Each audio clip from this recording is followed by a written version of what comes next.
Today, we're diving into one of the most powerful pieces of choral music ever written, Brahms's German Requiem. But here's the thing, this isn't just going to be a music lesson. We're actually going to uncover how Brahms designed this whole masterpiece, not for the dead, but as this incredible blueprint for comforting the living. Okay, so first things first, what even is a requiem? I mean, when you hear that word, you're probably thinking of some kind of somber religious service for the dead, right? And yeah, you're totally on the right track. That's the tradition. Yep, the traditional Catholic Requiem Mass is exactly what it sounds like. It's a solemn prayer for the souls of those who have passed on. It's almost always sung in Latin, and it's often filled with some pretty intense stuff, fearsome warnings about a final judgment, what's known as the Day of Wrath. But what if it wasn't? What if a composer came along and decided to just flip that entire tradition right on its head? What if he wrote a requiem that wasn't for the dead at all, but was actually meant for us, for the living? And that right there brings us to the heart of what makes Brahms's masterpiece so revolutionary. He created something totally new, a requiem for the living. You see, the inspiration for this huge departure from tradition was, well, it was deeply personal.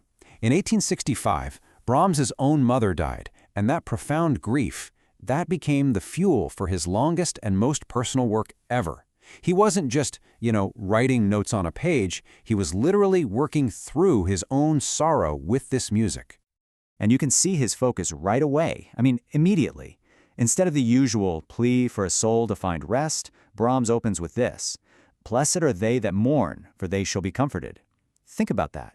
It's a direct promise, not to the dead, but to the listeners, offering real consolation from the very first note. So, how exactly did he pull this off? Well, it wasn't just some vague idea. He had an incredibly detailed plan. Let's actually take a look at Brahms's blueprint of comfort. And you can see right here just how deliberate he was in breaking from tradition. Look at this. First, the language. He chose German instead of Latin. Why? So his audience could actually understand the words being sung in real time. Then there's the focus. It shifts completely from the dead to the living. And maybe most important of all, he throws out that whole terrifying Day of Wrath idea and replaces it with this incredible promise of hope and joy. But this wasn't just about changing the words. That big conceptual shift was matched by an equally brilliant structural design. Seriously, think of Brahms as an architect here. He built this requiem with this perfect, almost mathematical symmetry across all 7 of its movements. It's incredible. And check out how this architectural design actually works. It's like a perfect mirror image. So the 1st and 7th movements, they frame the whole thing. Both of them start with the word blessed. Then you have the dark, heavy funeral march of the 2nd movement, which is perfectly balanced by this triumphant resurrection in the 6th. A questioning solo in the 3rd movement gets its answer from a comforting solo in the 5th. And then, right at the very center, the heart of the entire thing, you have the 4th movement, this little pocket of absolute peace. Now, this whole architectural plan, it isn't just clever for the sake of being clever. It actually creates this profound emotional journey for you, the listener. It's designed to guide you from the darkness of grief all the way to the light of consolation.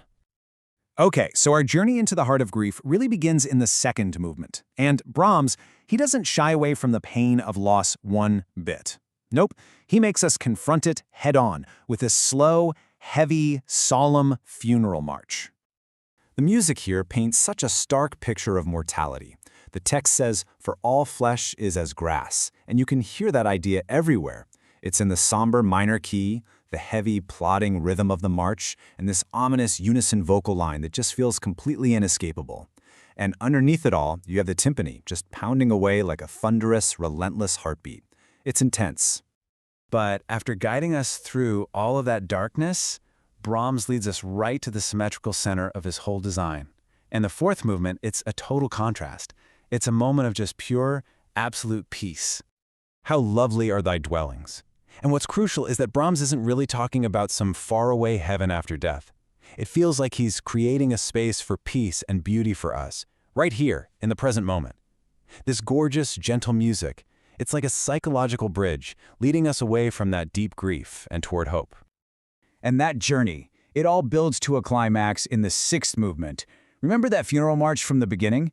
Well, this is its direct counterbalance. And we're not just talking about hope anymore. This is a full-on declaration of victory over death itself. The text here becomes so defiant, it's almost taunting. It asks right out, "O death, where's thy sting? O grave, where's thy victory?" This is it. This is the turning point where all that sorrow finally gets transformed into pure triumph. And you better believe the music absolutely erupts to match those words. The entire mood just shifts from quiet contemplation to this full-blown musical explosion of joy and power. I mean, Brahms just pulls out all the stops here. He throws everything at it. You can just feel the energy in the rushing strings. You hear it in the jubilant trumpet fanfares. The entire choir and the entire orchestra, they all come together in this massive wave of sound, and it just keeps building to this complex, powerful fugue where all these musical themes are chasing each other in this brilliant, brilliant display of life's ultimate victory. It's breathtaking. So, what does this all add up to in the end? This incredible architectural and emotional journey that Brahms built. It creates so much more than just a beautiful piece of music. It delivers a truly timeless, universal message. And this is just so brilliant. It reveals the perfect circularity of his design. The entire work is framed by this one concept. It begins with the full phrase in German, Selig sind, which means blessed are they. And then after that entire journey through sorrow and triumph, the very last sound you hear is the choir gently singing just one single word, Selig, blessed. It's the ultimate, peaceful, perfect resolution. So in the end, Brahms really did it. He achieved his goal by focusing on the living, on us, and by structuring his work as his guided journey from grief all the way to peace. He created a message of consolation that's just as powerful today as it was back in the 19th century. It's really a work for anyone who has ever mourned. Which really leaves us with one final thought to ponder. You know, Brahms chose his words with incredible care, but it was his music that gave them their true power. And it just makes you wonder, can music offer a kind of comfort that words, on their own, simply cannot?